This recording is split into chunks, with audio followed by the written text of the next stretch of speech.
Your news starts now. Good evening, I'm Amber Worthy. Thanks for joining us for News 12 Now at 11. We begin with a developing story out of Hawaii. A Marine and native of Memphis is dead after a stabbing over the weekend. Honolulu's medical examiner confirms that 23-year-old William Brown died from a stab wound to the chest early in Waikiki Saturday morning. Officials say Brown was based in Hawaii.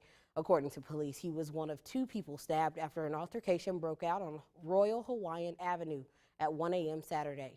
Police say that they located the suspects a few blocks away. Shortly after the incident, 3 people were arrested and charged with second-degree murder, including 2 teens.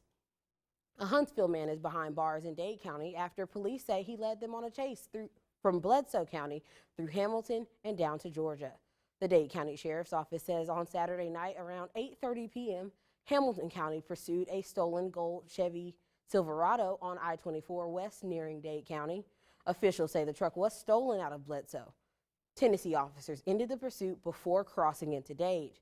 Officials say a Dade County lieutenant later found that vehicle in his yard on Brow Road, but after identifying himself, police say the suspect, Aaron J. Marshall, took off. Dade officials say that that Marshall was located by police on Sunday in Trenton after admitting that he jumped from a bluff to escape police.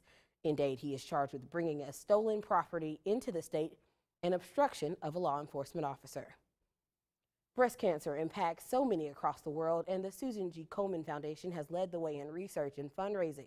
The 2017 walk was held this afternoon, and I spoke with participants about the impact of this disease. If you feel like something's wrong, definitely get it checked out right away. That is the advice of Molly Gallagher. She was 24 years old when she was diagnosed with breast cancer, shocking her family and the doctors who don't normally recommend mammograms until the age of 40. As a mother of a 24-year-old, it's like when you have a symptom, don't think you're too young.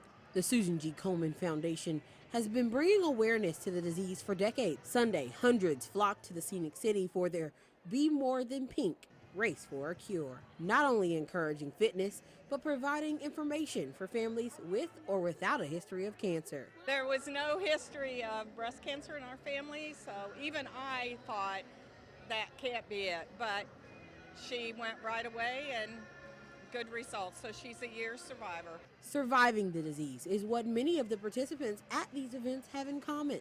My wife was 16 years, my mother was 16-year survivor. Woodard says detection was key for the women in his life and men of all ages. Make sure they get their wives, mothers, and daughters tested for the breast cancer. Also, men can catch breast cancer too.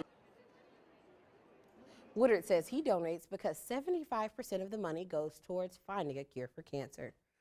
Now that temps are a little bit cooler, chili may be on your tailgating menu, but a local college sorority used the dish to raise money for a good cause. UTC's Chi Omega chapter held a chili cook-off at the Lookout Stadium today to support the Make-A-Wish Foundation. With all the toppings, people could purchase a bowl of chili, knowing that these funds would be used towards making a child's wish come true.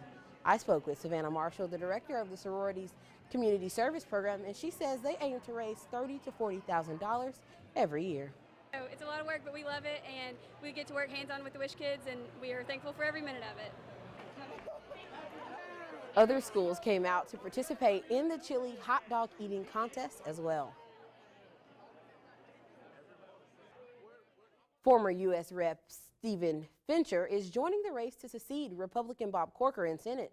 The gospel-singing farmer from the rural western Tennessee community of Frog Jump announced his bid in an interview with the Tennessean. The 44-year-old enters the 2018 Republican primary after finishing a 10-day statewide tour to discuss the race. He'll face Republican Marsha Blackburn of Nashville. Fincher was elected to Congress in 2010. Corker announced September 26 that he would not run for Senate again.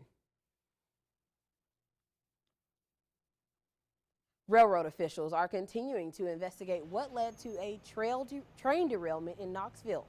Authorities in Tennessee say a Norfolk Southern train derailed in Knoxville on Saturday night, sending the shipping containers that were on that train carrying into nearby buildings. Thankfully, no one was injured.